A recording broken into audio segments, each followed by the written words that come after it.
পাচারের আগেই ৩৫ কেজি গাঁজা সহ দুই ব্যক্তিকে গ্রেফতার করল দিনহাটা থানার পুলিশ। সোমবার রাতে ভোটাগুড়ি মাসানপাট এলাকায় গোপন সূত্রে খবর পেয়ে অভিযান চালিয়ে পুলিশ এই অবৈধ গাঁজা উদ্ধার করে। পুলিশ সূত্রে জানা গেছে, ধৃত ব্যক্তি মোহাম্মদ সাজামাল এবং কিরণ বিহার রাজ্যের পুনিয়ার বাসিন্দা।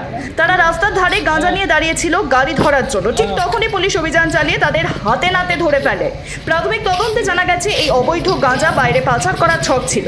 ঘটনাস্থলে উপস্থিত ছিলেন দিনহাটা থানার আইসি জয়দীপ মোদক, দিনহাটা ১ নম্বর ব্লকের ডেপুটি ম্যাজিস্ট্রেট বিজয় গিরি। পুলিশ ইতিমধ্যে ধৃতদের জিজ্ঞাসাবাদ শুরু করেছে এবং এই চক্রের সঙ্গে আরও কেউ জড়িত আছে কিনা তা খতিয়ে দেখা হচ্ছে। টাকা গাঁজা ছিল, ম্যাজিস্ট্রেট সাহেব স্যার কত কেজি স্যার? 35 KG approx. দুজন কোথাকার বাসিন্দা স্যার? বিহারের বাসিন্দা আছে।